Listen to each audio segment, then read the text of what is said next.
உலக இரட்சகராகிய இயேசு கிறிஸ்துவின் நாமத்தினாலே மறுபடியும் உங்களை வாழ்த்துகிறேன். பவுலுடைய வாழ்க்கையின் பல்வேறு பரிமாணங்களை குறித்து நம்ம ஆண்டவருடைய கிருபையினாலே கடந்த 34 வாரங்களாக படித்துக் கொண்டிருக்கிறோம். இந்த வாரமும் கர்த்தருடைய வார்த்தையை இருந்து பவுலுடைய வாழ்க்கையை குறித்து படிக்க போகிறோம்.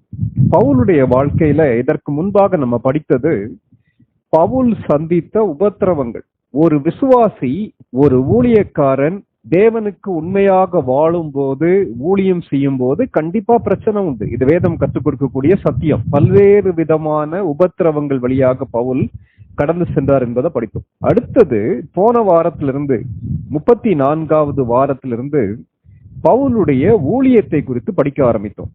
இந்த ஊழியத்தை நம்முடைய வேதாகமம் அல்லது வேதாகம வல்லுநர்கள் 3 பிரிவுகளாக பிரிக்கிறார்கள்.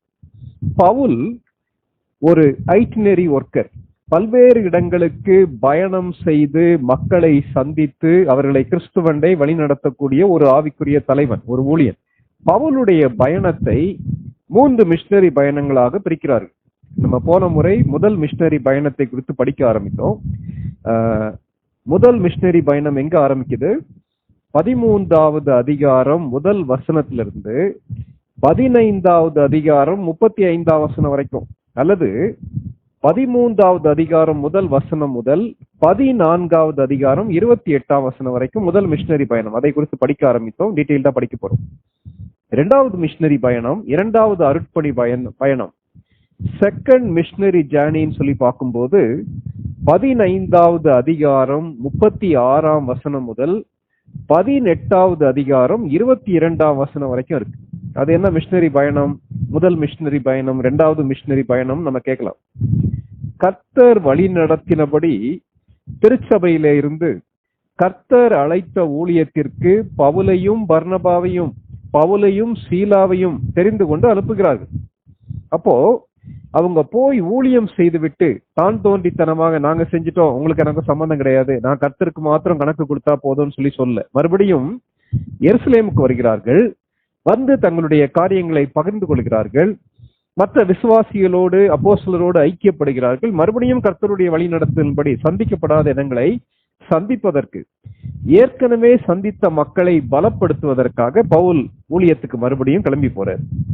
2வது அருட்பணி பயணம். 3வது அருட்பணி பயணம் சொல்லும் போது 18வது அதிகாரம் 23ஆம் வசனம் முதல் 21வது அதிகாரம் 16ஆம் வசனம் வரை, இதெல்லாமே அப்போஸ்தலர் நடவடிக்கைகள்ல உள்ளது. 18 அப்போஸ்தலர் 18:23 முதல் அப்போஸ்தலர் 21வது அதிகாரம் 16ஆம் வசனம் வரைக்கும் 3வது மிஷனரி பயணம். அடுத்து பவுல் என்ன செய்தார்? அந்த அப்போஸ்தலர் நடவடிக்கைகள் எழுதின அந்த லூக்கா எழுதும் போது என்ன சொல்லுகிறார்? கடைசியாக 21வது அதிகாரம் 17ஆம் வசனம் முதல் 28வது அதிகாரம், அதாவது அப்போஸ்தலர் நடவடிக்கைகள் கடைசி அதிகாரத்துடைய கடைசி வசனத்துல ஜர்னி டு ரோம், பவுல் ரோமாபுரிக்கு கிளம்பி போறார். போன பிறகு என்ன நடந்துச்சுன்னு சொல்லி அதுல சொல்லப்படவில்லை. வரலாறு என்ன சொல்லுகிறதுனா, அங்கே போய் அவர் இரத்த சாட்சியாக மரித்திருக்கலாம் சொல்றாங்க. சரி, இவ்விதமாக பவுலுடைய ஊழியத்தை அப்படியே ஒரு பேக்கேஜ்னு சொல்லி எடுத்தீங்கன்னா, முதல் மிஷனரி பயணம், ஃபர்ஸ்ட் மிஷனரி ஜேர்னி, 2வது மிஷனரி பயணம், செகண்ட் மிஷனரி ஜேர்னி, 3வது மிஷனரி பயணம் சொல்லி பிரிக்கிறாங்க. கடைசியாக அவர் ரோமாபுரிக்கு போனார் என்பதை இது பண்ணும். நம்ம ஏற்கனவே படிக்க ஆரம்பித்தோம். அந்த ஒரு சில காரியங்களை பார்த்துட்டு மறுபடியும் அதோட டீட்டெயில்டா உள்ள போலாம். 13வது அதிகாரத்திற்கு நம்முடைய வேத புத்தகத்தை திருப்பி வைத்துக் கொள்ளலாம். அப்போஸ்தலர் 13 முதல் 2 வசனங்கள் வாசிக்க கேட்கலாம். அந்தியோகியா பட்டணத்தில் உள்ள சபையிலே பர்னபாவும் நீகர் எனப்பட்ட சிமியோனும், சிரேனே ஊரானாகிய லூகியும், காற்பங்கு தேசாதிபதியாகிய ஏரோதுடனே கூட வளர்க்கப்பட்ட மனாயீனும் சவுலும் தீர்க்கதரிசிகளாயும் போதகர்களாயும் இருந்தார்கள். அவர்கள் கர்த்தருக்கு ஆராதனை செய்து உபவாசித்துக் கொண்டிருக்கிற போது பர்னபாவையும் சவுலையும் நான் அழைத்த ஊழியத்துக்காக அவர்களை பிரித்து விடுங்கள் என்று பரிசுத்த ஆவியானவர் திருவுளம் பற்றினார். Okay, thank you sister. இந்த வசனங்களை படிக்கும் போது திருச்சபையாக கூடி, அதாவது அந்தியோகியா பட்டணத்திலே உள்ள திருச்சபையாக, அங்கே உள்ள தலைவர்கள், அங்கே உள்ள விசுவாசிகள் கூடி தேவனை ஆராதித்துக் கொண்டிருக்கும் போது கர்த்தருடைய ஆவியானவர் பவுல் மூலமாக, பர்னபா மூலமாக என்ன ஊழியத்தை செய்ய வேண்டும் என்று வெளிப்படுத்துகிறார். முழு திருச்சபையையும் ஆவியானவர் மூவ் பண்றார். இப்ப இதுல படிக்க ஆரம்பித்தது என்னன்னா, 2ஆம் வசனத்துல,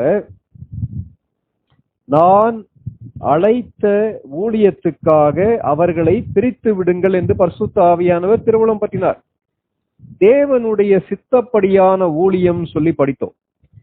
பவுலும் பர்னபாவும் அல்லது பேதுருவும் கர்த்தருடைய ஊழியத்தை செய்யும் போது கர்த்தர் என்ன சொல்லுகிறாரோ அதை செய்தார்கள். கர்த்தருடைய ஆவியானவர் என்ன சொன்னாரோ அதை செய்தார்கள். தாங்களா ஒரு திட்டம் போட்டு தங்களுடைய ஈகோவை ஃபுல்ஃபில் பண்றதுக்காகவோ, தங்களை முன்னிலைப்படுத்துவதற்காகவோ, அல்லது தங்களுடைய ராஜ்யத்தை கட்டுவதற்காகவோ அவங்க ஊழியம் செய்யல.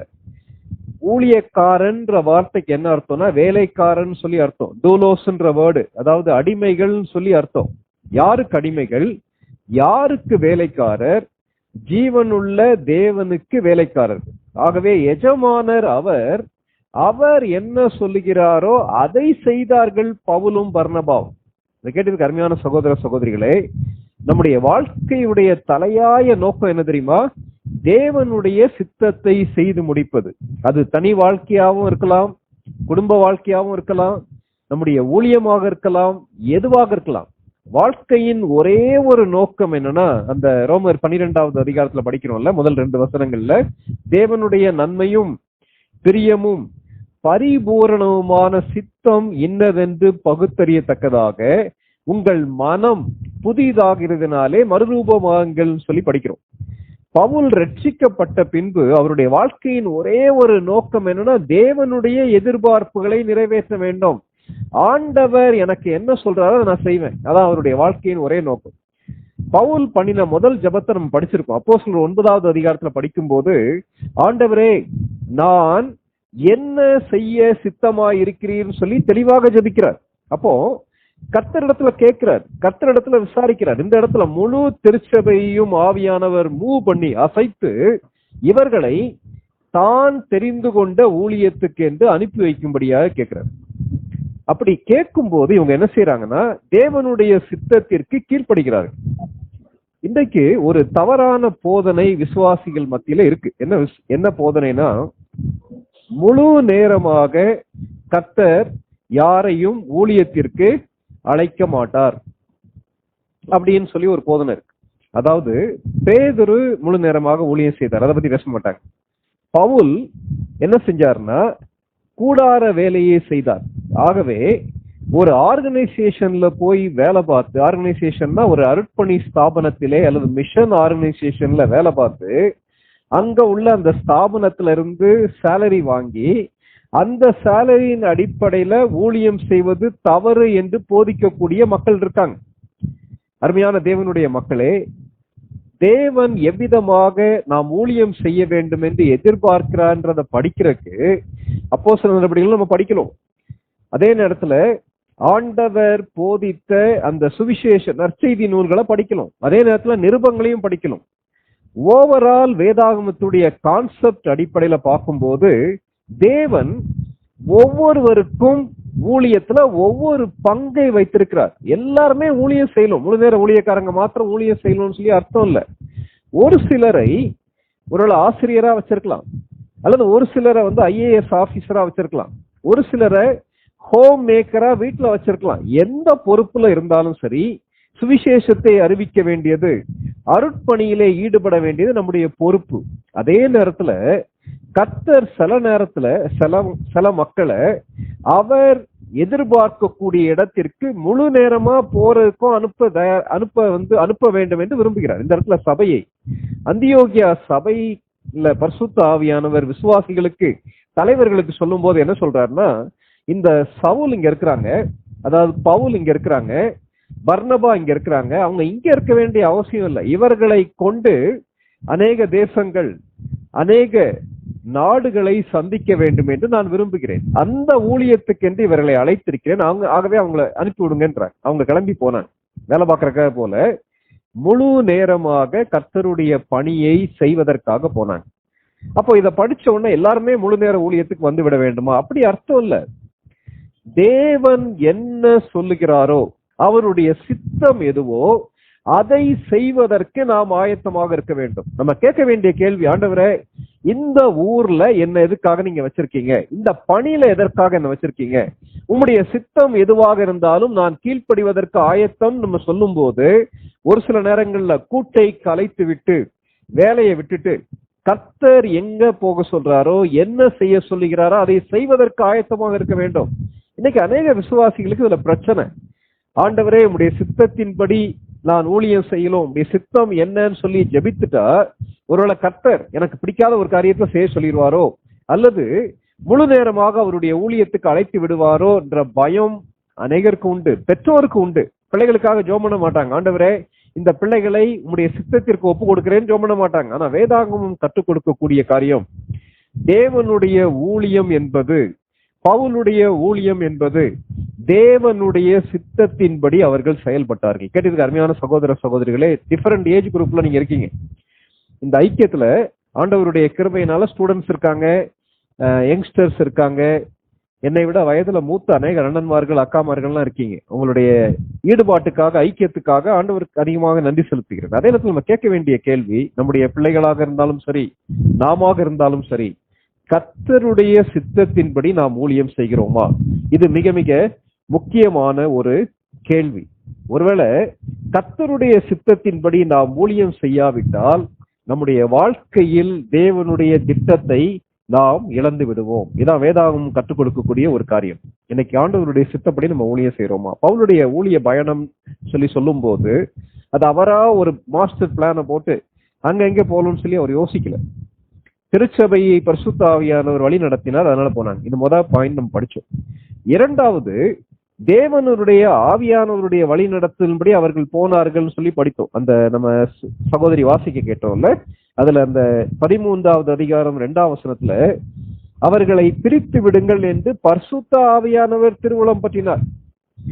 பரிசுத்த ஆவியானவர் என்ன செய்வார்? இன்னைக்கு அநேகர் என்ன சொல்றாங்க, பரிசுத்த ஆவியானவர் அற்புத அடையாளங்களை செய்வார்னு சொல்லி சொல்லுவாங்க. பரிசுத்த ஆவியானவர் வல்லமை தருகிறார்னு சொல்லி சொல்லுவாங்க. பரிசுத்த ஆவியானவர் வரங்களை கொடுக்கிறார்னு சொல்லி சொல்லுவாங்க. இன்னும் நிறைய தவறான உபதேசங்கள் எல்லாம் பரிசுத்த ஆவியானவரை பற்றி இருக்கு. ஆனா அப்போஸ்தலர் நடவடிக்கைகளை நீங்க முழுசும் படிச்சு பார்க்கும்போது கர்த்தருடைய ஆவியானவர் அருட்பணியின் ஆவியானவர்.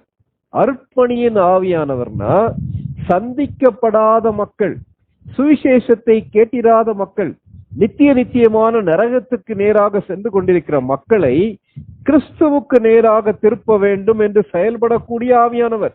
இது வேதாகமம் கற்றுக் கொடுக்கக்கூடிய முக்கியமான சத்தியம். தேவனுடைய இருதயத்துடைய பாரம் என்ன தெரியுமா? சந்திக்கப்படாத மக்கள் தன்னை அறியாதபடிக்கு தாங்களாகவே நரகத்துக்குள்ள போயிடக்கூடாதுன்றது அவருடைய பாரம். பழைய ஏற்பாட்டிலையும் வாசிக்கிறோம் இல்லையா? சோதோம் கொமோராவை அழிக்க போறதுக்கு முன்னாடி கர்த்தர் ஆபிரகாமோடு பேசுறார் இல்லையா? அவ்விதமாக இந்த இடத்துல இந்த திருச்சபைக்கு தேவன் என்ன பாரம் கொடுக்கிறார்? பவுலையும் பர்னபாவையும் நான் தெரிந்து கொண்ட ஊழியத்திற்கு அனுப்பிவிடுங்கள் சொல்லி பாரம் கொடுக்கிறார். இன்றைக்கு பரிசுத்த ஆவியானுடைய வழி நடத்துதல் நம்முடைய ஊழியங்கள்ல உண்டா? ஆவியானுடைய வழி நடத்துதலுக்காக நம்ம ஜெபம் பண்றோமா? அல்லது நம்முடைய அறிவு, நம்முடைய அனுபவங்கள், நம்முடைய தாளந்துகள், நம்முடைய சாதனைகள் அல்லது நம்முடைய பண பலம் மற்ற காரியங்களை சார்ந்து கர்த்தருடைய ஊழியத்தை செய்கிறோமான்றதை நம்ம யோசித்து பார்க்கலாம். தேவனுடைய சித்தப்படியான ஊழியம், தேவனுடைய ஆவியானவருடைய வழி நடத்தலின்படியான ஊழியம். மூன்றாவது, பவுல் தனியாக இந்த ஊழியத்தை செய்யவில்லை, மக்களுடைய ஆதரவின்படி அவர் செய்கிறார். 3ஆம் வசனம் வாசிங்க சிஸ்டர். அப்போஸ்தலர் 13:3. அப்பொழுது உபவாசித்து ஜெபம் பண்ணி அவர்கள் மேல் கைகளை வைத்து அவர்களை அனுப்பினார்கள். அவர்கள் என்ன செய்கிறார்கள்? இந்த அந்தியோகியா திருச்சபை மக்கள், இது எங்கே உள்ள அந்தியோகியா? சீரியாவில் உள்ள அந்தியோகியா. பின்னாடி ஒரு அந்தியோகியா பற்றி படிக்க போறோம். பெசிதியால உள்ள அந்தியோகியா பற்றி பின்னாடி படிக்கலாம். இந்த சீரியாவில் உள்ள அந்தியோகியால ஒரு பிரம்மாண்டமான திருச்சபை இருந்தது. திருச்சபைன்னு உங்களுக்கு பெரிய ஒரு பில்டிங் அர்த்தம் இல்லை, அநேக விசுவாசிகள் இருந்தாங்க. இந்த அந்தியோகியாவில தான் முதலா கிறிஸ்தவர்கள் என்ற பெயர் வழங்கலாயிற்று. கிறிஸ்தவர்கள்ன்றது ஒரு நிக்நேம்னா பட்டப்பெயர். பட்டப்பெயர்னா அங்க இருக்கக்கூடிய விசுவாசிகளை பார்க்கும்போது என்னடா இவங்களை பார்த்தா இயேசு கிறிஸ்து என்ன போதித்தாரோ அதே மாதிரி வாழ்கிறார்கள், இவங்க செய்யக்கூடிய காரியங்கள் எல்லாம் பார்த்தா இயேசு கிறிஸ்துவ போலவே இருக்கிறாங்க, அதனால இவங்களை என்ன பேர் வைக்கலாம்? கிறிஸ்து இவர்கள் சொல்லி பேர் வச்சுட்டாங்க. கிறிஸ்தவர்கள்னு பேர் வச்சுட்டாங்க. யாருக்கு? இயேசு கிறிஸ்துவை பின்பற்றின சீடர்களுக்கு கிறிஸ்தவர்கள் சொல்லி அவங்க என்ன செஞ்சிட்டாங்க? பேர் வச்சிட்டாங்க. ஏன் அப்படி பேர் வச்சாங்க? அவர்கள் கிறிஸ்துவை முழுவதுமாக பிரதிபலித்தார்கள். ஆகவே அவர்களுக்கு கிறிஸ்தவர்கள் என்ற பெயர் அந்தியோகியாவிலே முதலாக வழங்கலாயிற்று. அந்தியோகியாவிலே வழங்கலாயிற்று. அப்ப அது ஒரு நிக்நேம். கொடுத்தது யார்? கிறிஸ்தவங்க தங்களை தாங்களே கிறிஸ்தவங்கன்னு சொல்லி சொல்ல கொடுத்தது சமுதாயம் அவர்களுக்கு கொடுத்த பட்டப்பெயர், கேலி பெயர், அல்லது அவருடைய சாட்சியை பாராட்டக்கூடிய பெயர். அப்படிப்பட்ட ஒரு சிட்டில ஒரு பெரிய திருச்சபை இருக்கு. அங்கே இருந்து பவுல் தன்னுடைய ஊழியத்தை ஆரம்பிக்கும் போது தேவனுடைய சித்தத்தை பரிசுத்த ஆவியானவர் அந்த திருச்சபைக்கு வெளிப்படுத்துகிறார், அவர்களை வழி நடத்துகிறார். அப்படி வழி நடத்தும் போது எல்லாரும் சேர்ந்து நின்று பவுலையும் பர்னபாவையும் தாங்குகிறார்கள். அவங்க சைடுல மட்டும் இல்ல, பவுலும் பர்னபாவும் மறுபடியும் அந்த திருச்சபைக்கு வராங்க. கர்த்தர் தங்கள் மூலமாக என்ன செய்தார் என்பதை ஐக்கியத்துக்கு விளக்குகிறார்கள். தேவைகளுக்காக அவர்கள் ஜெபிக்கிறார்கள். பல்வேறு விதங்கள்ல ஆண்டவருடைய ஊழியத்தை சிறப்பாக செய்கிறார்கள். அப்போ தனி மரம் தோப்பாகாது.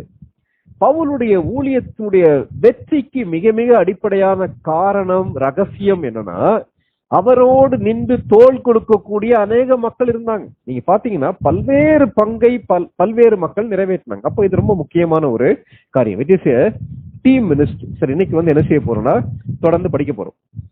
பவுலும் பர்னபாவும் இந்த முதல் மிஷனரி பயணத்துல என்னென்ன இடங்களுக்கு போனாங்கன்ற மேப் பார்த்தோம். கத்திரிஸ்தமான அடுத்த முறை நம்ம மேப் பார்க்கலாம். எங்க இருந்து? அந்தியோகியால இருந்து கிளம்பி 13வது அதிகாரத்துல 4ஆம் வசனம் நீங்க பாத்தீங்கன்னா சீப்பூரு தீவுக்கு போயிட்டாங்க. சீப்பூரு தீவுன்றது சிப்ரஸ். அது யாருடைய நேட்டிவ்? பர்னபாவுடைய சொந்த ஊர். அங்க போறாங்க, ஒரு சின்ன தீவு. அங்கிருந்து கிளம்பி எங்க போறாங்கன்னா சாலமி பட்டணம் எனப்பட்ட ஒரு பட்டணத்துக்கு போறாங்க. 5ஆம் வசனத்துல போறாங்க.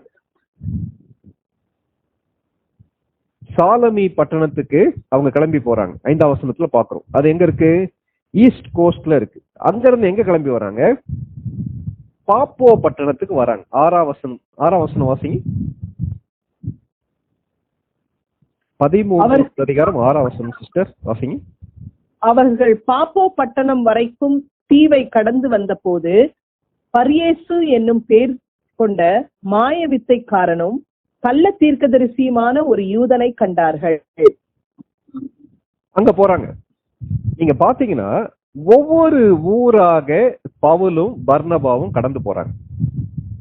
அந்த ஊர்ல நடந்த சம்பவங்கள்ல முக்கியமான சம்பவங்களை பரிசுத்த ஆவியானவர் லூக்கா மூலமாக எழுதி வச்சிருக்கார். பைபிள்ல குறிக்கப்பட்ட சம்பவங்கள் இயேசு கிறிஸ்துடைய போதனைகளாக இருந்தாலும் சரி, இயேசு கிறிஸ்துடைய வாழ்க்கையாக இருந்தாலும் சரி, இயேசு கிறிஸ்து செய்த அற்புதங்களாக இருந்தாலும் சரி, எல்லாம் அதுல ரெக்கார்ட் பண்ணப்படல, பதியப்படவில்லை, எழுதப்படவில்லை. இதுல இல்லாத நிறைய காரியங்கள் இருக்கு. ஆனா பரிசுத்த ஆவியானவர் நமக்கு வேண்டிய அளவுக்கு சொல்லி வச்சிருக்காரு. அப்போ நீங்க கத்திரிஸ்தமான வர்ற நாட்கள்ல இந்த பகுதியை படிச்சுட்டு வாங்க. இந்த 13வது அதிகாரத்துல இருந்து கடைசி அதிகாரம் வரைக்கும் ஒரு முறை வாசித்து விட்டு 2 முறை வாசித்துட்டு வாங்க. இந்த படிக்கும்போது ஒவ்வொரு ஊரிலேயும் ஒவ்வொரு விதமான சம்பவம் நடக்குது. ஊழியம் சொல்லும் போது ஒவ்வொரு ஊரிலேயும் உள்ள தேவை வித்தியாசமானது. ஒவ்வொரு ஊரிலும் உள்ள மக்கள் வித்தியாசமானவர்கள். ஒவ்வொரு ஊரிலும் உள்ள சவால்கள் வித்தியாசமானது. ஒவ்வொரு ஊரிலேயும் நாம் ஊழியத்திலே கடைபிடிக்க வேண்டிய முறைமைகள் வித்தியாசமானது. Each and every person is different. அப்போ ஒவ்வொரு இடத்துல இருக்கக்கூடிய வித்தியாசமான தேவைகளை சந்திப்பதற்கு கர்த்தருடைய ஆவியானவருடைய உதவி தேவை. இந்த பகுதிகள் எல்லாவற்றிற்கும் தேவனுடைய மனிதர், அந்த வேத போதகராகிய வாரன் எஸ்பி ஒவ்வொரு ஊருக்கும் ஒவ்வொரு தலைப்பு கொடுக்கிறார். இந்த பாப்போ பட்டணத்துக்கு என்ன தலைப்பு கொடுக்கிறாரு? டிசப்ஷன் சொல்லி தலைப்பு கொடுக்கிறார். நம்ம படிச்சோம் ஏற்கனவே. பாப்போ பட்டணத்துக்கு டிசப்ஷன் சொல்லி பேர் கொடுக்கிறார். டிசப்ஷன்னா ஏமாற்று அல்லது வஞ்சகம் சொல்லி பேர். அங்க என்ன நடக்குது நம்ம படிச்சோம். அங்கே பவுல் சென்று பிரசங்கிக்கிறார். அங்க செர்கியு பவுல் எனப்பட்ட ஒரு அதிபதி இருக்கிறார். அந்த அதிபதி கர்த்தருடைய வசனத்தை கேட்பதற்கு ஆவலாக இருக்கிறான். ஆனால் பிசாசானவன் பரியேசு எனப்பட்ட மாய வித்தைக்காரன் மூலமாக அதை தடுக்கிறார். தடுக்கும் போது கர்த்தருடைய ஆவியானவருடைய பலத்தினாலே பவுல் அந்த பர்யேசுவை சபிக்கிறார். விளைவு பர்யேசு கர்த்தராலே தண்டிக்கப்படுகிறார். அதே நேரத்துல செர்கியு பவுல் என்ன செய்கிறார்? ரட்சிக்கப்படுறார். அப்போ இவ்விதமாக பிசாசானவனுடைய தாக்குதலை மேற்கொள்ள வேண்டுமானால், பிசாசானவன் மனிதர்களை ஏமாற்றி கண்களெல்லாம் கட்டி வச்சிருக்கான் இல்லையா, அதுல இருந்து வெளியே வரலுமானா என்ன, யாருடைய உதவி தேவை? பரிசுத்த ஆவியானுடைய உதவி தேவை. நானும் நீங்களும் பரிசுத்த ஆவியானவர் யாரை சந்திப்பதற்கு வழி நடத்துகிறாரோ அங்க போகாதபடிக்கு, அங்க போய் இருந்துகிட்டு நம்முடைய திட்டங்களை நிறைவேற்றக்காக போயிட்டு ஆவியானவரை உதவி செய்யணும், ஆவியானவர் உதவி செய்ய மாட்டார். இந்த இடத்துல கர்த்தர் சொன்ன இடத்துக்கு போறாங்க. கர்த்தர் சொன்ன தேவையை சந்திப்பதற்காக போகும்போது கர்த்தருடைய ஆவியானவர் சவுல் மூலமாக அல்லது பவுல் மூலமாக மகிமையான காரியங்களை செய்கிறார். சரி, இப்போ இன்னும் ஒரு சில காரியங்களை பார்க்கலாம். பவுல் எவ்விதமாக ஒரு இடத்துல இருந்து அடுத்த இடத்துக்கு போறார். நீங்க அந்த மேப்பை ஃபுல்லா நீங்க படிச்சு பார்த்தீங்கன்னா இந்த எல்லா நாடுகள் அல்லது தீவுகள் எல்லாமே மத்திய தரைக்கடலை ஒட்டி இருக்கக்கூடிய பகுதிகளில் இருக்கு. அப்போ ஊழியத்தின் பயணம் எவ்விதமாக அவர்கள் தொடர்ந்தார்கள் சொல்லி நீங்க பாத்தீங்கன்னா நிறைய வசனங்கள் இருக்கு. அப்போஸ்தலர் நடவடிக்கைகள் 27வது அதிகாரம், அப்போஸ்தலர் 27:11 வாசிங்க. 100க்கு அதிபதி பவுலினால் சொல்லப்பட்டவைகளை பார்க்கிலும் மாலுமியையும் கப்பல் எஜமானையும் அதிகமாய் நம்பினான். Thank you sister. அதற்கு முன்னால ஒரு சில வசனங்களை நம்ம வாசிக்கலாம். 27வது அதிகாரம் 5ஆம் வசனத்துல இருந்து பவுலுடைய ஒரு பிரயாணத்தை பற்றி சொல்லப்பட்டிருக்கு. சிஸ்டர் நீங்க 27வது அதிகாரம், அப்போஸ்தலர் 27வது அதிகாரம் 5ஆம் வசனத்துல இருந்து 9ஆம் வசனம் வரைக்கும் வாசிங்க. சிலிசியா பம்பிலியா நாடுகளின் கடல் வழியாய் ஓடி லீசியா நாட்டு மீரா பட்டணத்தில் சேர்ந்தோம். இத்தாலியாவுக்கு போகிற அலெக்சாந்திரியா பட்டணத்து கப்பலை 100க்கு அதிபதி அங்கே கண்டு எங்களை அதில் ஏற்றினான். காற்று எங்களை தடுத்தபடியினாலே நாங்கள் அநேக நாள் மெதுவாய் சென்று வருத்தத்தோடே கினீது பட்டணத்திற்கு எதிரே வந்து சல்மோனே ஊருக்கு எதிராய் கிரேத்தா தீவின் ஒதுக்கில் ஓடினோம். அதை வருத்தத்தோடே கடந்து நல்ல துறைமுகம் எனப்பட்ட ஒரு இடத்திற்கு வந்தோம். லசேய பட்டணம் அதற்கு சமீபமாய் இருந்தது. வெகு காலம் சென்று உபவாச நாளும் கழிந்து போனபடியினாலே இனி கப்பல் யாத்திரை செய்கிறது மோசத்திற்கு ஏதுவாய் இருக்கும் என்று பவுல் அவர்களை நோக்கி 11 வரைக்கும் வாசிங்க சிஸ்டர். மனுஷரே, இந்த யாத்திரையினாலே சரக்குக்கும் கப்பலுக்கும் மாத்திரம் அல்ல, நம்முடைய ஜீவனுக்கும் வருத்தமும் மிகுந்த சேதமும் உண்டாயிருக்கும் என்று காண்கிறேன் என்று சொல்லி அவர்களை எச்சரித்தான். 100க்கு அதிபதி பவுலினால் சொல்லப்பட்டவைகளை பார்க்கிலும் மாலுமியையும் கப்பல் எஜமானையும் அதிகமாய் நம்பினான். Thank you sister. இந்த வசனங்கள்ல பவுலுடைய பயணம் அப்படியே விளக்கப்பட்டிருக்கு. லூக்கா எழுதுகிறார். இதுல பாத்தீங்கன்னா பவுல் ஒரு இடத்துல இருந்து அடுத்த ஊருக்கு பயணம் பண்ணும்போது அந்த நாட்கள்ல எதன் மூலமாக பயணம் பண்ணுகிறார்னா கப்பல் மூலமாக பயணம் பண்ணுகிறார். கப்பல்னோட நம்ம யோசிக்கிற மாதிரி பயங்கர அட்வான்ஸ்டு அயன்ல செய்யக்கூடிய என்ஜினோட உள்ள அந்த கப்பல்கள் கிடையாது. மெஜாரிட்டி கப்பல்கள் அந்த நாட்கள்ல இந்த டீசல் என்ஜின் அதெல்லாம் கண்டுபிடிக்கிறதுக்கு முன்னாடி பாய்மர கப்பல்கள்னா பாய்மரம் என்ற அந்த பெரிய ஒரு திரை மேல இழுத்து கட்டிடுவாங்க. காற்று எப்படி அடிக்கிறதோ அந்த காற்று போகக்கூடிய திசையின் அடிப்படையில் பயணம் செய்யக்கூடிய கப்பல் பிரயாணிகள். யோசித்து பாருங்களேன், டிராவல் மிகவும் மிகவும் கடினமான ஒரு காரியம்.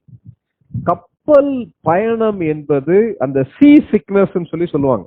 பொதுவாகவே கப்பல் அதிகமாக குலுக்கிறதால அல்லது கடல்ல உள்ள அலைகள்ல அதிகமாக அசைக்கப்படுறதுனால கப்பல்ல பயணம் பண்ணும்போது மெஜாரிட்டி பீப்புள் வாந்தி எடுப்பாங்க, ஈஸியா சிக்காயிருவாங்க. ஏன்னா கடல்ல உள்ள வெதர் அவங்களுக்கு அந்த கால சூழ்நிலை அவங்களுக்கு ஒத்துக்காது. ஆனா பவுலுடைய வாழ்க்கையாக இருந்தாலும் சரி, அங்க பர்னபா அல்லது பவுலோடு பயணம் பண்ணக்கூடிய மக்கள் ஒரு ஊரிலிருந்து அடுத்த ஊருக்கு அவர்களுடைய பயணத்திற்கு அவர்கள் பயன்படுத்தினது மிக மிக முக்கியமான பயணம். கப்பல் மூலமாக அவர்கள் பயணம் செய்தார்கள். அந்த கப்பல் பயணத்திலே பயங்கர ஆபத்துகள் உண்டு. நம்ம அந்த 27வது அதிகாரத்தை நீங்க படிச்சு பாத்தீங்கன்னா பவுலும் 100க்கு அதிபதியும் அதாவது மற்ற கைதிகளோடு சேர்ந்து பவுலை ரோமாபுரிக்கு கூட்டிட்டு போகும்போது ஒரு பெரிய புயல் அடிக்குது. பவுல் சொல்லுகிறார், கர்த்தருடைய ஆவியானுடைய வழி நடத்தல் படி பிரயாணம் பண்ண வேண்டாம். அவெல்லாம் கேட்கல. விளைவு என்னன்னா, பவுலும் பாதிக்கப்பட்டார், அந்த கப்பல்ல இருக்கக்கூடிய எல்லா மக்களும் பாதிக்கப்பட்டாங்க. அப்போ பவுலுடைய ஊழிய பயணம் எவ்விதமாக அமைந்ததுன்னா கப்பல் பயணமாக அமைந்தது. அந்த கப்பல் பயணம் ஸ்மூத்தா இருந்துச்சா? இல்ல. 2 கொரிந்தியர், பவுல் கொரிந்தியருக்கு எழுதிய 2வது நிருபம், 2 கொரிந்தியர் 11வது அதிகாரம் 25, 26வது வசனங்களை வாசிங்க. 3 தரம் கள்ள அப்போஸ்தலர்கள் கபடமுள்ள 3 தரம் மிலாறுகளால் அடிபட்டேன், 1 தரம் கல்லெறியுண்டேன், 3 தரம் கப்பற்சேதத்தில் இருந்தேன், கடலிலே ஒரு ராப்பகல் முழுவதும் போக்கினேன், அநேகந்தரம் பிரயாணம் பண்ணினேன், ஆறுகளால் வந்த மோசங்களிலும் கல்லரால் வந்த மோசங்களிலும் என் சுய ஜனங்களால் வந்த மோசங்களிலும் அந்நிய ஜனங்களால் வந்த மோசங்களிலும் பட்டணங்களில் உண்டான மோசங்களிலும் வனாந்தரத்தில் உண்டான மோசங்களிலும் சமுத்திரத்தில் உண்டான மோசங்களிலும் கள்ள சகோதரரிடத்தில் உண்டான மோசங்களிலும். போதும் சிஸ்டர். இந்த வசனங்கள்ல நீங்க கூர்ந்து கவனிச்சீங்கன்னா பவுல் என்ன சொல்றாருன்னா, 3 முறை கப்பல் சேதத்திலே நான் இருந்தேன்னு சொல்றாரு. அப்படின்னு என்ன அர்த்தம்? அவர் சென்ற கப்பல் உடைந்து விட்டது, கடலிலே அமிழ்ந்து விட்டதுன்னு சொல்லி அர்த்தம். அல்லது புயல் அடிச்சு தப்பி பிழைக்க மாட்டோன்ற ஒரு சூழ்நிலை வரக்கூடிய நிலைமையில அவங்க பிரயாணம் பண்ணாங்க. அதே மாதிரி இப்ப நம்ம வாசிக்க கேட்ட வசனத்துல அந்த 26ஆம் வசனம் 2 கொரிந்தியர் 11:26 பாத்தீங்கன்னா, ஒரு நாள் முழுவதும், ஒரு இரவு முழுவதும் எங்க இருந்தேன் தெரியுமா? கடலிலே நான் இருந்தேன். அதே மாதிரி பல்வேறு இடங்கள்ல வந்த மோசங்கள் சொல்லும் போது சமுத்திரத்திலே வந்த மோசங்களாலும் கடற்கொள்ளையர்களும் இருந்தார்கள். காற்று அலைகள் பவுலுடைய பயணத்தை பாதித்தது. பவுல் ரொம்ப ஹெல்த்தியான ஒரு பர்சனாலிட்டி எல்லாம் கிடையாது. நம்ம ஏற்கனவே படிச்சிருக்கோம். சரீரப்பிரகாரமான உபத்திரவம் சொல்லும் போது பவுலுடைய உருவம் சாதாரணமான உருவம், பவுலுடைய உடம்பு பலவீனமாக இருந்தது. இது போக தேவன் அனுமதித்த முள்ளும் இருந்துச்சுன்னு சொல்லி நம்ம பாக்குறோம். அப்போ இவ்வளவு கடினமான பயணத்தை ஏன் பவுல் மேற்கொண்டார்? கேட்கக்கூடிய காரியம் என்னன்னா, ஆண்டவருடைய ஊழியத்தை நாம் செய்யும் போது நம்ம ஒரு பாதுகாப்பான இடத்துல உட்கார்ந்துக்கிட்டு, ஒரு கம்ஃபர்ட் சோன்ல உட்கார்ந்துக்கிட்டு, பாதுகாப்பான வசதி பிரதேசத்துல உட்கார்ந்துக்கிட்டு கர்த்தருடைய ஊழியத்தை செய்வோம் நினைச்சா நம்ம செய்ய முடியாது. அதான் நான் சொன்னேன், கர்த்தருடைய சித்தத்தின்படி, கர்த்தருடைய ஆவியானவருடைய வழி நடத்தல் படி நாம் ஊழியம் செய்ய வேண்டும் சொல்லும் போது கர்த்தர் சொல்லக்கூடிய இடத்திற்கு, கர்த்தர் சந்திக்க விரும்பக்கூடிய மக்களிடத்துல போவதற்கு நாம் ஆயத்தமாக இருக்க வேண்டும்.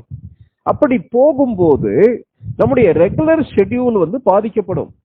அது நமக்கு நிறைய நேரத்துல கஷ்டங்களையும் இக்கட்டுகளையும் உருவாக்கலாம். நான் சொன்னேன் ஏற்கனவே, அந்த கடல் பயணம் என்பது மிகவும் கஷ்டமானது. ஆனா பவுல் அதெல்லாம் பாதர் பண்ணவே இல்லை. அவர் என்ன சொல்லுகிறார்? ஆண்டவர் சொன்னார், ஆகவே இதை நான் செய்கிறேன். அதனால ஆண்டவருக்காக எவ்வளவு கடினமான ஒரு பயணமாக இருந்தாலும் அதை செய்வதற்கு நான் ஆயத்தமாக இருக்கிறேன்னு சொல்லி பவுல் டிராவல் பண்றாரு. டிராவலிங் ரொம்ப கஷ்டமான ஒரு காரியம் தான், எளிதான காரியம் கிடையாது. இன்னைக்கு நமக்கு இருக்கக்கூடிய இந்த 21வது நூற்றாண்டுல டிரான்ஸ்போர்ட் அவ்வளோ அட்வான்ஸ்டா வளர்ந்திருக்கிறது, டெக்னாலஜி வளர்ந்திருக்கு. ஆனா பவுலுடைய காலத்துல ஒண்ணுமே கிடையாது. ஆனா அப்படிப்பட்ட சூழ்நிலையிலேயும் கர்த்தர் என்ன சொல்லுகிறாரோ, கர்த்தர் எங்கெல்லாம் போக சொல்றாரோ அங்க போவதற்கு இவர் கப்பல் பயணத்தின் மூலமாக பவுல் கிளம்பி செல்கிறார். வசதி பிரதேசத்தை விட்டு வெளியே கர்த்தர் சந்திக்க சொல்லக்கூடிய மக்களை சந்திப்பதற்கு, பயணம் பண்ணுவதற்கு பவுல் ஆயத்தமாக இருந்தார். கேட்டிருக்க அருமையான சகோதர சகோதரிகளே, உறுதியான ஊழியர்னு சொல்லி பவுலை குறித்து படிக்கிறோம் இல்லையா? பவுலை தேவன் இந்த அளவுக்கு பயன்படுத்தினதுக்கு காரணம், அவர் எங்க போக சொன்னாலும், எவ்வளவு கடினமான பயணமாக இருந்தாலும் சரி, எவ்வளவு கடினமான பாதையாக இருந்தாலும் சரி, அந்த பாதையில அவர் போவார்ன்றது ஆண்டவருக்கு தெரியும். அவர் போனார். போனதுடைய விளைவு கர்த்தர் அவரை பயன்படுத்தினார். அப்போ நானும் நீங்களும் அவருக்கு எந்த அளவுக்கு கீழ்ப்படினோம் இல்லையா? இன்றைக்கு ஆண்டவருடைய ஊழியத்தை செய்வதற்கு நம்ம சாக்கு போக்கு சொல்லிட்டு உட்கார்ந்துருப்போமா? கொஞ்சம் யோசித்து பார்க்கலாம். பவுலுடைய பயணம் சொல்லும் போது அது வசதியான பயணம் அல்ல, மிகவும் வேதனையான ஒரு பயணம், ஆபத்தான ஒரு பயணம். அதையும் சந்திப்பதற்கு பவுல் ஆயத்தமாக இருந்தார். காரணம், அவர் ஆண்டவருடைய வார்த்தைக்கு கீழ்ப்படிந்தார். சரி, அப்படியே என்ன நடக்குது? 13வது அதிகாரம், அப்போஸ்தலர் 13வது அதிகாரம் 13ஆம் வசனத்துல எங்க வராங்க? பெர்கே எனப்பட்ட ஒரு இடத்துக்கு வராங்க. பெர்கே எனப்பட்ட ஒரு இடத்துக்கு வராங்க. வரும்போது என்ன நடக்குது? 13வது அதிகாரம் 13ஆம் வசனம் வாசி. பின்பு பவுலும் அவனை சேர்ந்தவர்களும் பாப்போ பட்டணத்தை விட்டு கப்பல் ஏறி பம்பிலியாவில் இருக்கும் பெர்கே பட்டணத்துக்கு வந்தார்கள். யோவான் அவர்களை விட்டு பிரிந்து எருசலேமுக்கு திரும்பி போனான். இந்த பெர்கே பட்டணத்துக்கு வாரன் வியாஸ்தி கொடுக்கக்கூடிய தலைப்பு என்ன? டிசர்ஷன். டிசர்ஷன். என்ன நடக்குது? விட்டு விட்டு ஓடி விடுவது. விட்டு விட்டு ஓடி விடுவது. என்ன நடக்குது? இந்த பெர்கே பட்டணத்துக்கு வந்த உடனே அங்க அவர் கூட கூட்டிட்டு வந்த ஜான் மார்க்கு எனப்பட்ட மனிதன் இவங்களை விட்டுட்டு எங்க போயிட்டாருன்னா எருசலேமுக்கு கிளம்பி போயிட்டார். அங்க அவர் என்ன செய்யல? இல்ல. அதுக்கு பதிலாக அவர் கிளம்பி அந்த எந்த ஊருக்கு? அவங்க நேர கிளம்பி எருசலேமுக்கு அவர் என்ன செஞ்சிட்டார்? போயிட்டார். என்ன பிரச்சனை இவருக்கு? இதை குறித்துதான் பின்னாடி பர்னபாவும் பவுலும் சண்டையை போடுறாங்கன்றது படிச்சோம். உறவு பிரச்சனை எவ்விதமாக வருகிறது. அப்போ டிசர்ஷன்னா யாரை நம்பி ஊழியத்திற்கு உதவியாக இருப்பார்கள் சொல்லி கூட்டிட்டு போனாரோ பவுல், அந்த ஆள் இடையில கலந்து போயிட்டார். அது யாரு? ஜான் மார்க்கு எனப்பட்ட பர்னபாவுடைய கசின், பர்னபாவுடைய சொந்தக்காரர், சித்தப்பா பையனா அல்லது பெரியப்பா பையனா, அவ்விதமாக உறவினர். ஜான் மார்க்கு ஏன் கிளம்பி போயிட்டார்? இப்பதான் கொஞ்ச நேரத்துக்கு முன்னாடி படிச்சோம். பவுல் எப்படிப்பட்ட பயணத்தையும் சந்திப்பதற்கு ஆயத்தமாக இருந்தார். அதே நேரத்துல அடுத்த வசனம் என்ன படிக்கிறோம்னா, ஜான் மார்க்கு கிளம்பி போயிட்டார். ஜான் மார்க்கு கிளம்பி போனதுக்கு என்ன காரணம் இருக்கலாம்? வேதாகமத்துல நேரடியாக சொல்லப்படல. ஆனால் இந்த பகுதிகளையும் சரி மற்ற பகுதியையும் படிக்கும் போது வேதாகம வல்லுநர்கள் அதற்கு காரணம் சொல்றாங்க. அப்போ பெர்கேன்னு எடுத்தா நமக்கு ஜான் மார்க்கு ஞாபகத்துக்கு வரலாம். ஏற்கனவே நம்ம படிச்ச பாப்போ பட்டணம், பாப்போ பட்டணம் சொல்லி சொன்ன உடனே செர்கியு பவுல், பரியேசு நமக்கு ஞாபகத்துக்கு வரணும். ஒவ்வொரு இடத்துலையும் ஒவ்வொரு விதமான சவால் ஞாபகம் வைக்கணும். டைரி எழுதுற மாதிரி பவுல் இந்த காரியத்துல நம்ம பாக்குறோம். என்ன ஆயிருக்கலாம்? இந்த ஜான் மார்க்கு ஹோம் சிக்கா இருக்கலாம்னு சொல்லி சொல்றாங்க. ஹோம் சிக்னா பெற்றோரை விட்டு பிரிந்து ஊழியத்துக்கு வரும்போது, ஐயோ அப்பா அம்மா விட்டு வந்துட்டோமே, அம்மா இருந்தாங்கன்னா கரெக்ட் டைம்ல டீ காஃபி போட்டு கொடுப்பாங்க, நல்ல சாப்பாடு போட்டு கொடுப்பாங்க, ஒரு சனிக்கிழமை ஆச்சுன்னா மட்டன் எடுப்பாங்க, இவ்விதமாக எல்லாம் யோசிச்சிருக்கலாம்.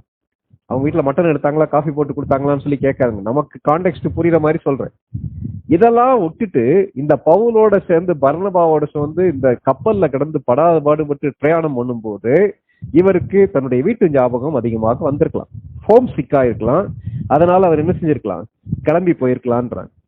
ரெண்டாவது என்ன காரணம் இருக்கலான்றாங்கன்னா, இதுவரை பர்னபா பவுல் என்ற தலைமைத்துவம் மாறி அதுக்கு பதிலா லீடர்ஷிப்ல யார் வராருன்னா பவுல் வந்துடுறார். பவுல் தலைமைத்துவ பொறுப்புக்கு வந்து விட்டார். இவருடைய கசின், இவருடைய அண்ணன் நான் இருக்கக்கூடிய பர்னபா என்ன செஞ்சிட்டாரு? ரெண்டாவது நிலைமைக்கு போயிட்டார். தலைமைத்துவம் கைக்கு மாறிடுது. உடனே இது பர்னபாவுக்கு பிடிக்க மாட்டேது. சாரி, இது ஜான் மார்க்குக்கு பிடிக்கல. இவ்வளவு நாள் தன்னுடைய உறவினர் தலைவராக இருந்தார். இப்போ அந்த உறவினரை இறக்கிட்டு வேற ஒரு ஆள் லீடர்ஷிப் வந்துட்டார். தன்னுடைய உறவினர் வேற மாதிரி டைப்பு, புதிதாக வந்திருக்கக்கூடிய பவுல் பயங்கர ஸ்ட்ரிக்ட். அதனால நொந்து போன ஜான் மார்க்கு ஊழியத்துல இடையில விட்டுட்டு போறதுக்கு வாய்ப்பு இருக்குன்னு சொல்லி சொல்றாங்க. இதை கேட்டதுக்கு அருமையான சகோதர சகோதரிகளே, அநேக நேரங்கள்ல நானும் நீங்களும் உற்சாகமாக ஊழியத்துல ஈடுபட வேண்டும் சொல்லி வரோம். ஆனா கேள்வி என்னன்னா, கர்த்தர் அழைத்த ஊழியத்தை கடைசி வரை செய்வதற்கு நம்ம ஆயத்தமா இருக்கிறோமா? பவுலுடைய வாழ்க்கையில நம்ம ரொம்ப அட்மையர் பண்ணக்கூடிய ஒரு காரியம் என்ன தெரியுமா? அதாவது தமஸ்குவுக்கு போற வழியில இயேசு கிறிஸ்துவை சந்தித்த பவுல் தன்னுடைய வாழ்க்கையின் கடைசி மூச்சு வரைக்கும் அவரை கர்த்தர் எதற்காக பிடித்தாரோ அதை பிடித்துக் கொள்ளும்படி தொடர்ந்தார். வாழ்க்கையுடைய ஒரே ஒரு லட்சியம் அதான். என்ன லட்சியம்? கிறிஸ்து எனக்கு ஜீவன், சாவு எனக்கு ஆதாயம். நான் வாழ்ந்தாலும் கிறிஸ்துவுக்காகயா, செத்தாலும் கிறிஸ்துவுக்காக. என்னுடைய வாழ்வின் ஒரே ஒரு லட்சியம் கிறிஸ்து. அந்த கிறிஸ்துவை அறிகிற அறிவுக்காக, கிறிஸ்து சொல்லக்கூடிய காரியத்துக்காக எதை இழக்கிறதுக்கு ஆயத்தமாக இருந்தேன்றது பவுலுடைய அர்ப்பணிப்பு. ஆனா ஜான் மார்க்குடைய அர்ப்பணிப்பு அப்படி இல்லை. ஜான் மார்க் ஊழியத்துக்கு வந்ததுக்கு நிறைய காரணங்கள் இருக்கலாம். உற்சாகத்துல வந்திருக்கலாம், வாலிபன் உற்சாகத்துல வந்திருக்கலாம், அல்லது பர்னபாவை பார்த்து இன்ஃபுளுன்ஸ் ஆகி வந்திருக்கலாம். ஆகவே இடையில கலந்து அவர் என்ன செஞ்சிட்டாரு, போயிட்டார். அப்போ நம்ம ஒரு காரியத்தை வெகு முக்கியமாக நம்ம கவனிக்கலாம். என்ன காரியத்தை கவனிக்க வேண்டும்? வாழ்க்கையின் யதார்த்தமான சூழ்நிலைகள், ஊழியத்துல நானும் நீங்களும் ஈடுபடும் போது நாம் யார் என்பதை வெளிப்படுத்தும். நம்முடைய டெப்த் என்னன்றது வெளியே வரும், நம்முடைய நோக்கங்கள் என்னன்றது வெளியே வரும். நம்ம அறிந்தும் அறியாவிட்டாலும் வாழ்க்கையின் சூழ்நிலைகள் மாறும்போது ஊழியத்தின் நெருக்கங்கள் இருக்கு இல்லையா, ஊழியத்தின் அழுத்தங்கள் நாம் யார் என்பதை படம் பிடித்து காட்டிவிடும். நிறைய பேர் உற்சாகமா ஆரம்பிக்கிறாங்க, இடையில என்ன செஞ்சிடறாங்க, விட்டுட்டு போயிடுறாங்க. காரணம் பல்வேறு விதமான காரணங்களா இருக்கலாம். ஜான் மார்க்கு இருந்த காரணங்களா இருக்கலாம். நம்ம அப்படி இருப்போமான்னு சொல்லி யோசித்து பார்ப்போம். அது மாத்திரம் இல்ல, இன்னும் என்ன காரணம் சொல்றாங்கன்னா, பவுல் மூலமாக புறஜாதியார் சந்திக்கப்படுறாங்க. புறஜாதியார்னா யூதர் அல்லாத விசுவாசிகள் வருகிறார்கள். புறஜாதியார், ஜாதின்ற வார்த்தை வேதாகமத்துல மக்கள் கூட்டத்தை குறிக்க பயன்படுத்தக்கூடிய வார்த்தை. இன்னைக்கு நம்ம சொல்ற ஜாதி கிடையாது. நம்முடைய இந்தியால பிசாசு மாதிரி இருக்கக்கூடிய ஜாதி அல்லது கிறிஸ்தவத்தின் சாபக்கேடாக இருக்கக்கூடிய அந்த ஜாதியை பற்றி பைபிள்ல சொல்லப்படல. இது ஒரு ஒரு ஒரு விசித்திரமான ஒரு கலாச்சாரம். மக்களை வேறு பிரித்து உயர் ஜாதிக்காரர் தாழ் ஜாதிக்காரன் சொல்லி பிரித்து கையாளக்கூடிய ஒரு தவறான கொள்கை. அது வேதாகமம் எந்த விதத்திலையும் அங்கீகரிக்கல. அப்போ புறஜாதியார்னு சொல்லி சொல்லும் போது தெரிந்து கொள்ளப்பட்ட எபிரேயர்கள் யூதர்களை தவிர மற்ற எல்லாருமே புறஜாதியார். நம்மெல்லாம் புறஜாதியார். யூதர்கள் சுவிசேஷத்திற்கு தலை சாய்க்கவில்லை. இயேசு கிறிஸ்து அவங்களுடைய இந்த இனக்கூட்டத்திலேயே வந்தார், மக்கள் கூட்டத்திலேயே வந்தார். ஆனால் அவர் சொந்தமானதை ஏற்றுக்கொள்ள, விளைவு சுவிசேஷம் மற்றவர்களுக்கு பிரகாசிக்கக்கூடிய ஒளியாக மாறிச்சு. பவுல் அதான் திருப்பி திருப்பி சொல்றார். யூதர்கள்ல ஒரு கூட்டம் மட்டும் ஏற்றுக்கொண்டாங்க. இந்த யூதர்கள் வழியாக புறஜாதியாருக்கு ரட்சிப்பு வருகிறது. இந்த பவுல் யூத சமயத்தை சேர்ந்தவர், யூத மார்க்கத்தை சேர்ந்தவர். அந்த கோத்திரங்கள்ல வரக்கூடிய பென்யமீன் கோத்திரத்தான். அந்த சவுலை ஆண்டவர் தொடுகிறார். சவுல் மூலமாக புறஜாதியாரை தொடுகிறார். சவுலுக்கு அந்த டிஃபரன்ஸ் எல்லாம் கிடையாது. கர்த்தருடைய பார்வையில எல்லாருமே ஒண்ணு. அதான் யாருடைய கணிப்பு? பவுலுடைய கணிப்பு. ஆகவே அவர் இந்த வீட்டுக்கு போனா இவன் யூதனை சேர்ந்தவன் அல்ல, அதனால இவனை போய் சந்திக்கலாமா சந்திக்க கூடாதெல்லாம் அந்த ஒரு பிரிவுலாம் அவர் கிடையாது. ஆகவே அவர் இந்த புறஜாதியார் அல்லது யூதர்கள்ன்ற அந்த பிரிவின் அடிப்படையில மக்களை பிரித்து கையாளவில்லை. அப்படி இருக்கும்போது என்ன நடக்குதுன்னா, பவுல் மூலமாக அநேக புறஜாதியார் இயேசு கிறிஸ்துவை ஏற்றுக்கொள்றாங்க. இப்ப அவங்க டிராவல் பண்ணிட்டு இருக்காங்களா, அந்த இடத்துல நீங்க பாத்தீங்கன்னா அது ஃபுல்லா ரோமன் காலனி. ரோமன் காலனி, அங்க யூதர்களும் இருக்காங்க, புறஜாதியாரும் இருக்காங்க. ரோமன் காலனின்னு சொல்லி சொல்லும் போது ரோம மக்கள், ரோம போர்ச்சியவர்கள் குடியாதிக்கம் செய்த இடம். அப்ப அங்க இருந்து புதிய விசுவாசிகள் நிறைய பேரு கிரேக்க பேசக்கூடிய அல்லது புறஜாதியார் வராங்க. இத பார்த்த உடனே ஜான் மார்க்குவால ஏற்றுக்கொள்ள முடியல சொல்லி சொல்றாங்க. நான் சொல்ல, வேத வல்லுநர்கள் சொல்றாங்க. ஏன் ஜான் மார்க்கு ஊழியத்துல இருந்து போயிட்டாரு? அதற்கு காரணம், அவர் விரும்பின மாதிரி காரியங்கள் நடக்கல.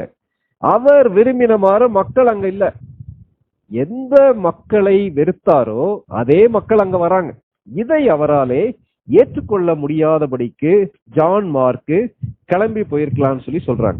அப்போ அவருடைய சுய விருப்பு வெறுப்புகளை உள்ளே கொண்டு வரும்போது ஊழியத்துல என்ன செய்ய முடியாது, நம்ம நிலைத்திருக்க முடியாது.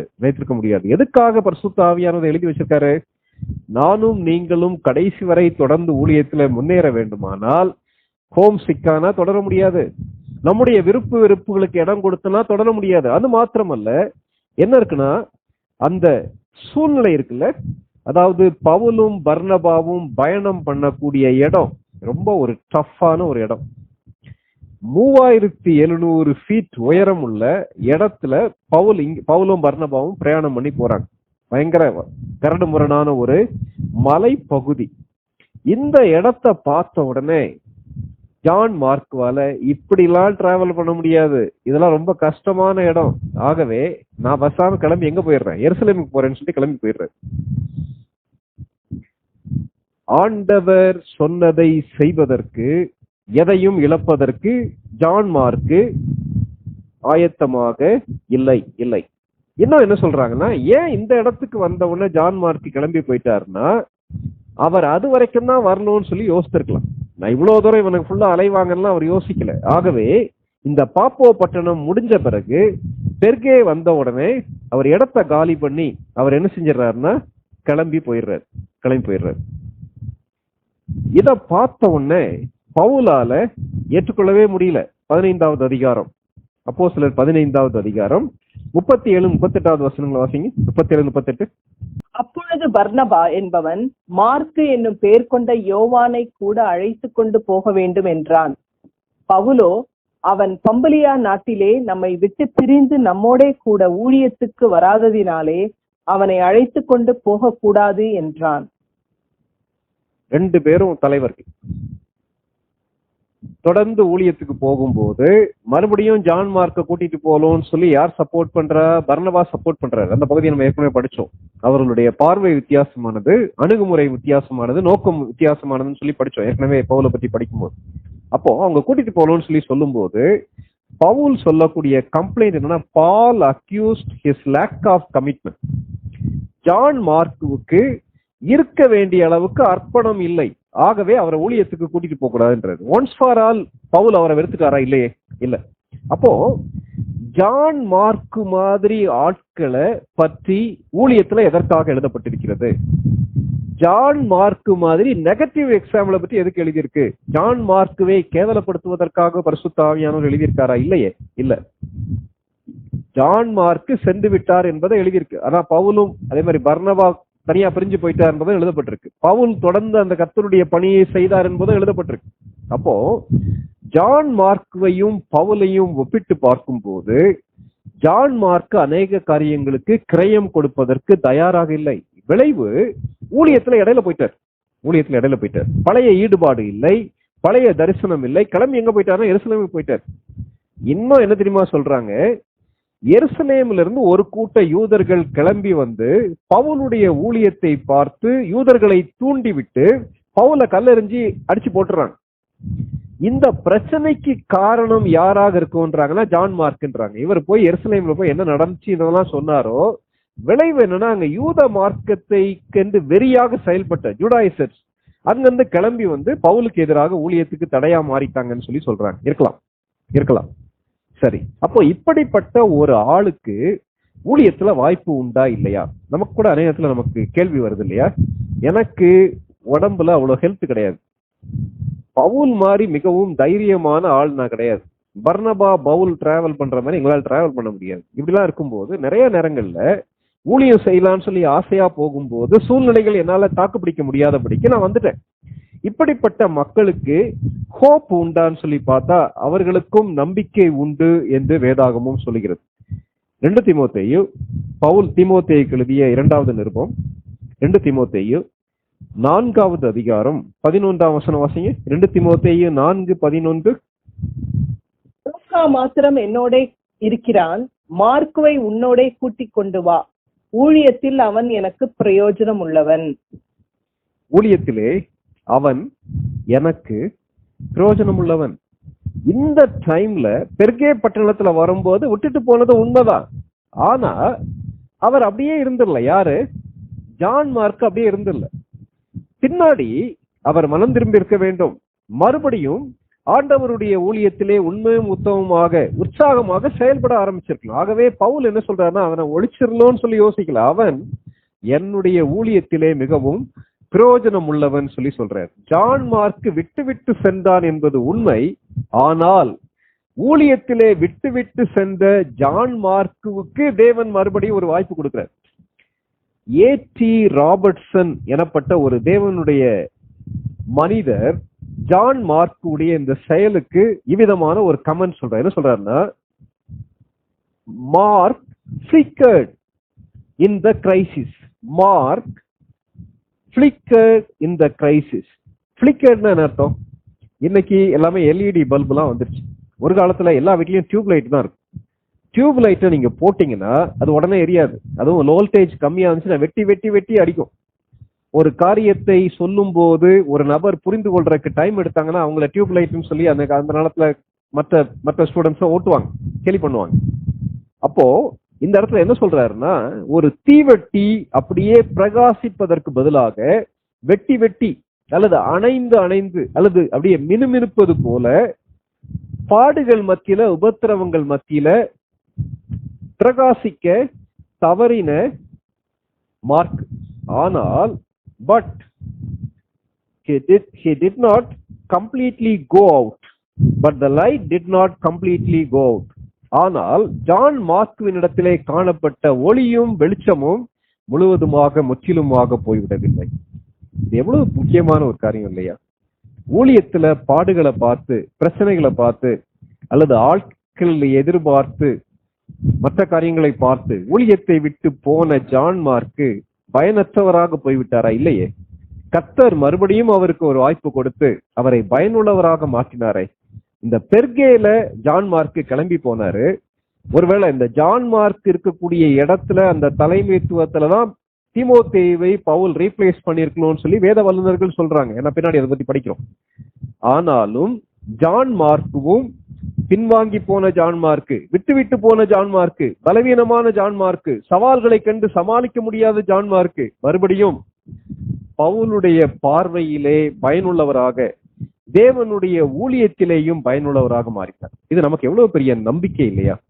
கேட்டிருக்க அருமையான சகோதர சகோதரிகளை, நிறைய நேரங்கள்ல என்னால முடியாது, நான் விட்டுறேன் சொல்லி நம்ம ஊழியத்துல வரக்கூடிய அழுத்தங்கள் மூலமாக நிறுத்தி இருப்போமானால் மறுபடியும் தேவன் அவருடைய பணியிலே ஈடுபடுவதற்கு, பிரகாசிப்பதற்கு, அந்த தீபங்கள் கொழுந்து விட்டு எரிவதற்கு கர்த்தர் நம்மை அழைக்கிறார். நம்ம கேட்ட சத்தியங்களை கொஞ்சம் யோசிச்சு பார்ப்போம்.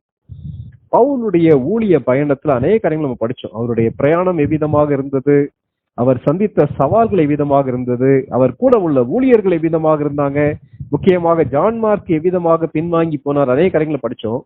இன்றைக்கு நாம் கர்த்தருடைய சித்தத்தின்படி ஊழியம் செய்கிறோமா? ஜான் மார்க்குவ போல இருக்கிறோமா? இன்னைக்கு ராத்திரி பரிசுத்த ஆவியானவர் நம்முடைய ஊழியத்தையும் பவுலுடைய ஊழியத்தையும் ஒப்பிட்டு பார்க்கும்போது அவர் உறுதியுள்ள ஊழியராக செயல்பட்டாரே, நம்ம அவ்விதமாக செயல்படுகிறோமா? அவ்விதமாக செயல்படுவதற்கு நம்ம அர்ப்பணிப்போம். நம்மிலே யாராவது ஒருவர் ஜெபித்து முடிக்கலாம். தகப்பனே, இந்த நாளிலும் கூட அப்பா சுவாமி, நாங்க இந்த பைபிள் ஸ்டடியில அட்டன் பண்ணுவதற்கு நீர் உதவி செய்து நன்றியோடு மித்துதிக்கிறோம் அப்பா, மிஸ்ஸோடு இருக்கிறோம் தகப்பனே. இந்த நாள்ல எங்களோடு கூட நீர் ஐயா டேடியான் மூலம் ஐயா எங்களுக்கு கற்றுத்தந்த காரியங்களுக்காக நாங்க மித்துதிக்கிறோம், மிஸ்ஸோதரிக்கிறோம் அப்பா. இந்த நேரத்துல சுவாமி, இந்த நாட்களப்பா ஒரு ஊழியராக நாங்க சுவாமி எப்படி பயன்படுத்தப்படுகிறோம், நாங்க எப்படி செயல்படுகிறோம் எங்களுக்கு கூட ஆராய்ந்து பார்க்கிறோம் அப்பா தகப்பனே. ஐயா நாங்க எங்க சொந்த சித்தத்தின்படி, எங்களுடைய கன்வீனியன்ஸ் படி தகப்பனே ஊழியங்களை செய்யற மாதிரி ஆவியான வழிநடத்தின்படி தகப்பனே நாங்க ஊழியம் செய்யறோமாங்கிறத நாங்க தகப்பனே நாங்க சிந்தித்து பார்க்கிறோம் அப்பா. ஐயா அப்பா, உங்களுடைய சித்தத்தின்படி நாங்க ஊழியம் செய்ய வந்த தயவாய் எங்களுக்கு மன்னியும் அப்பா தகப்பனே. ஐயா சுவாமி, ஒருவேளை ஐயா ஒரு பிரயோஜனமற்ற மக்களா நாங்க காணப்பட்டுறோம் அப்பா தகப்பனே. எங்களை பயன்படுத்த உம்மால் முடியும் அப்பா தகப்பனே. இந்த நேரத்துல சுவாமி எங்களை உங்களுடைய சமத்துல நாங்க அர்ப்பணிக்கிறோம் தகப்பனே. நீரே எங்களை பயன்படுத்தும் சுவாமி. ஆவியான தாமே அப்பா, நாங்க செய்ய வேண்டிய ஊழியங்களை அப்பா எப்படி செய்யணும், எங்க செய்யணும் என்பது எல்லாத்தையும் நீர் எங்களுக்கு கற்பித்து தாரும் தகப்பனே. நீரே உங்களுக்கு உதவி செய்யும் அப்பா தகப்பனே. சுவாமி ஐயா நாங்க சுவாமி எங்களுடைய சொந்த சித்தத்தின்படி செய்யாம, எங்க கன்வீனியன்ஸ் படியா செய்யாம அப்பா முற்றிலுமாக எங்களை முகண்டு நாங்க ஒப்பு கொடுக்க நீர் உதவி செய்யும். நிறைய பொருட்படுத்திக் கொள்ளும் தகப்பனே. நிறைய ஆசீர்வாதத்திலும் இயேசு கிறிஸ்து மூலம் ஜெபத்தை எடுக்கணும் நல்ல தகப்பனே. ஆமென்.